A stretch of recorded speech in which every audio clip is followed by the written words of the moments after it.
Hello everyone, my name is Charlton Alfonso. I am 21 years old and I'm currently a first year graduate student at the Northern Illinois University. I'm from Trinidad and Tobago, specifically Santa Cruz. And today I'm going to be talking to you about an important aspect of SteelPan when it comes to its music, culturally and physically. Now, when I say physically, I mean the physical layout of the typical standardized SteelPan, meaning tenor and double tenor.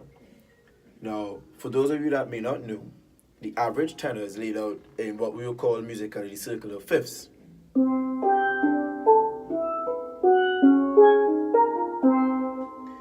Now, very briefly, circular fifths just means it's a musical cycle of notes that are a fifth away from one another. So if you start on C, next note naturally will be G, naturally will be D. Now, I believe that there are many advantages that come with playing steel pan, particularly the tenor. Now, why I say that is because the instrument is laid out in the circular fifths, that us as tenor players, we have this particular layout memorized versus musicians, let's say a violinist, a pianist, or a saxophonist that would have to learn the circular fifths as something almost completely new to their instrument. We won't have to learn the circular fifths. We already know what the circular fifths is. And with that, there are many different patterns that allow us to be able to very quickly distribute answers. For instance, if you were to ask, if you were to explain certain patterns to young steel pan musicians and really get them to understand what the circular fifths is and then relate that back to their instrument, they would be able to very quickly and very accurately answer questions. If you were to ask a young student, a young steel pan student, whether they try to know it from C, they will be able to say F sharp. Try to know it from D, A flat or G sharp. So now this advantage in terms of layout is not just limited to the tenor steel pan.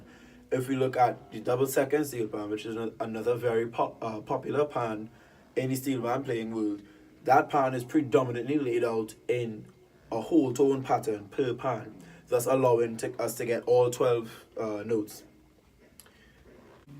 Now, I believe that music education through the use of steel pan is very important because this will lead to a greater understanding of music theory by a lot of younger musicians that may or may not necessarily have a harder time.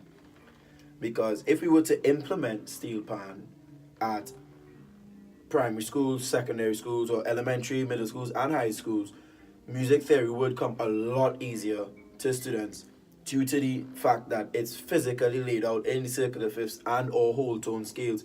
Students will be able to form that physical relationship with the notes. Now, if we look at the cultural advantage as a steel pan musician growing up in Trinidad and even in other Caribbean countries, many of us still learn by rote.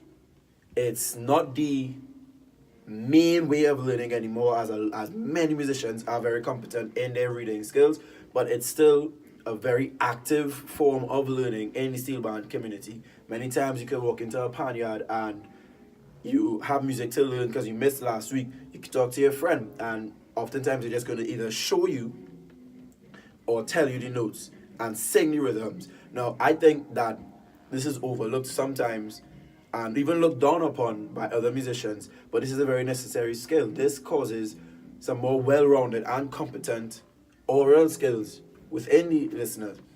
Many times, for example, oftentimes people sing a phrase, they say, hey, play this, pim pom, pay them, and naturally people tend to understand, oh, you be like, oh, okay. Easy way of just piecing it together because it's something that we're so used to. When a person gets used to hearing something all the time, that strengthens the ears, whether or not we intentionally trying to or not. So the fact that we will be able to hear scales and we're hearing different patterns, it will be a lot easier for us to recognize it on paper. Also, when you look at the music of not just Trinidad, but the Caribbean by extension, the music itself, because we are so naturally tuned into syncopation, recognizing syncopation is actually a lot harder for us to do than actually playing it. But when you get the hang of it, when you understand, when you really look at it and break it down, It's some of the simplest things in the world. For most steel pan players, syncopation is life. It's everything. Musically, if we were to examine steel pan playing, we look at panorama. When you think steel pan, me personally, I think panorama.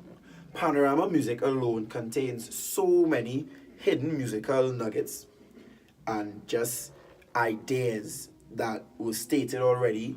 And now, when I say musical nuggets, I'm talking different melodic passages, rhythmic ideas, things that specifically correlate to elements of jazz, that they fuse with jazz, classical music, and even just types of new music.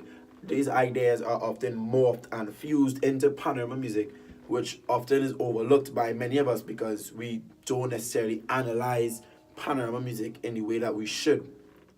For example, a classical relationship would be that most panorama pieces follow the sonata form.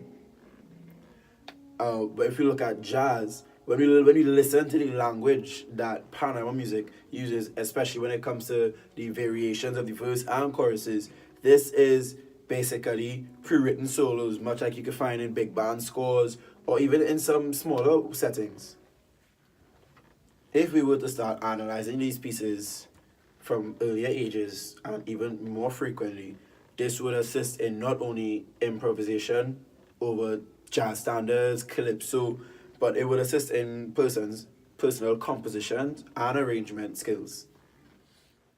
Now, panorama music isn't just useful for its musical ideas and analysis, it actually encourages dexterity and really great technique. Now, once done correctly, people often have to synchronize the way in which they would play next to their partner playing in the same section. The ability to move one hand over one drum or multiple at speeds between 115 beats per minute to 130, 140 is so much, and accurately playing notes is a skill that you're not really going to get anywhere else.